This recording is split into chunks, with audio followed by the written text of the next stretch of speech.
Active listening in 2026 is apparently the most effective skill that you need to have as a sales professional.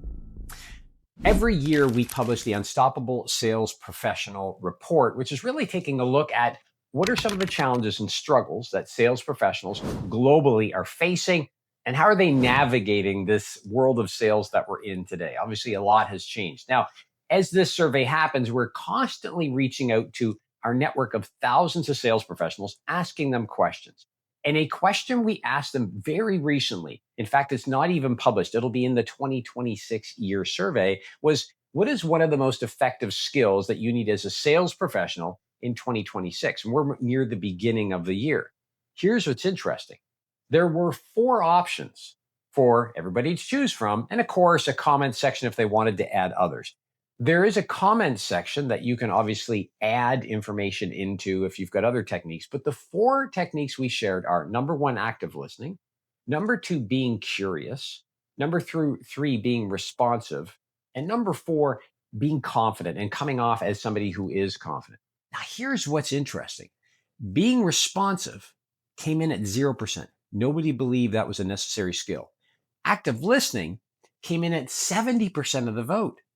Now, what you'll find is that curiosity and ultimately confidence split the balance, so 15% each. But responsiveness came in at 0%. Herein lies a challenge. Now, first off, let me suggest this. Active listening is an important skill. One of the biggest complaints of prospects, of buyers in today's environment, according to recent surveys, is they believe many sales professionals are not listening to their needs. Now, I think it's a bit more complex than that. I mean, for those of you that might be new here, active listening is the practice of asking questions and then sitting, listening intently. So you acknowledge that you're listening to the person or you're hearing what they're saying by repeating back what they're saying. There's a video I've created on active listening that you can actually go watch if you'd like to better understand the skill. But here's what I want to suggest to you, that although active listening is important, as is being confident and showing curiosity, curiosity and active listening go hand in hand. The degree to which I ask you questions, those questions and the depth that they go into, right, will really help me better listen and hear what you have to say. So, for example, I could say, how many of these do you need? Or I could say, before we get to how many of these you need, can you tell me exactly what you're going to use our product for? Or can you tell me exactly what is the implementation of this product? Or can you tell me how this service benefits your company today? Or if it's new to them, how this service might benefit your company in the future? Those are examples of much deeper questions that show a general curiosity, which is important.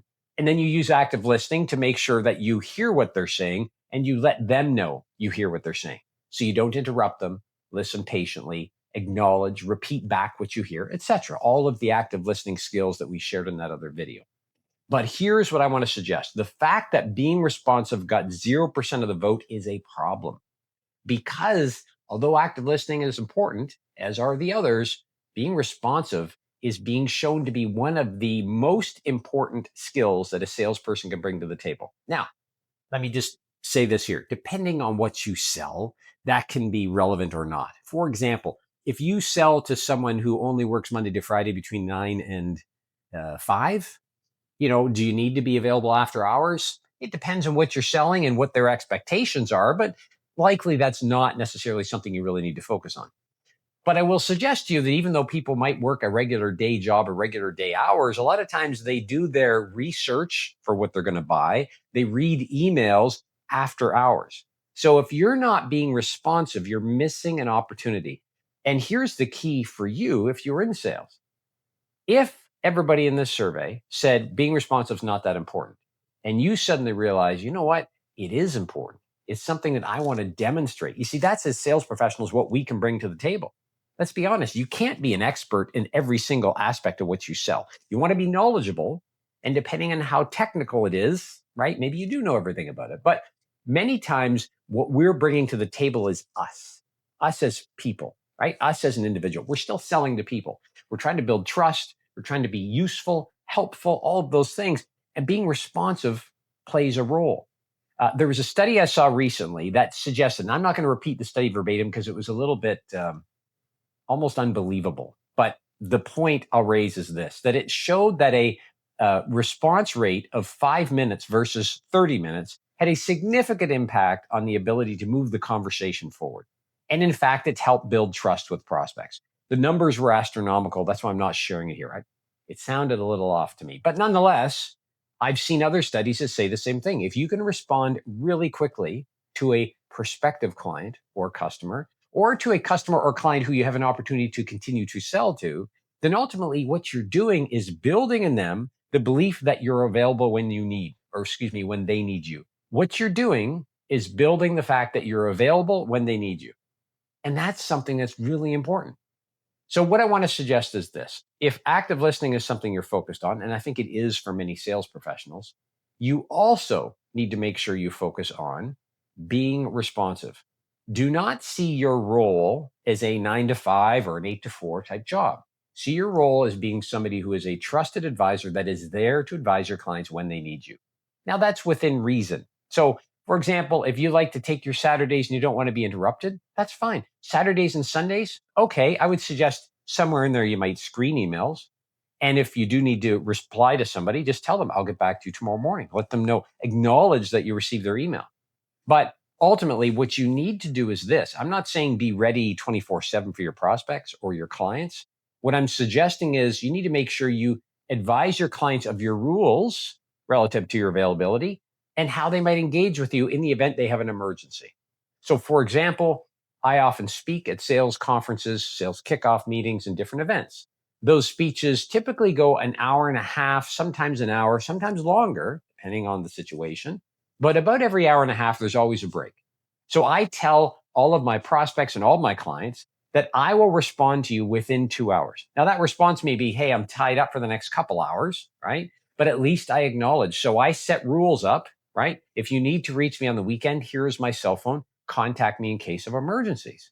Now, there's not many emergencies that happen, but it has happened. So what I want to suggest is set rules that allow you to live a balanced life that you're happy with, and then communicate those rules with your client. Don't tell them how to engage with you and when. Suggest that, hey, to be responsive to you, here's how I'll typically respond, right? Between these hours, I'm available at any time. If you need me during emergencies, such as after hours, here's how you might reach me. You might even want to describe what an emergency looks like.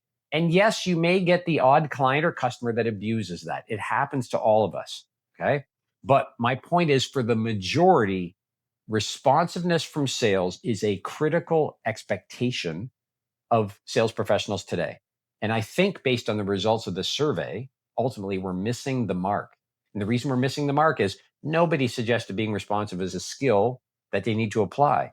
I want to suggest it is. And if you don't believe what I say, take a look at yourself. Look at some reputable surveys around responsiveness for sales professionals and the impact that has on prospects, on relationships, and on your ability to sell.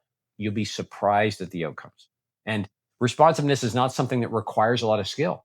It requires setting up reasonable rules, communicating those in a proactive, positive way with your client, and then following those rules and making adjustments where necessary.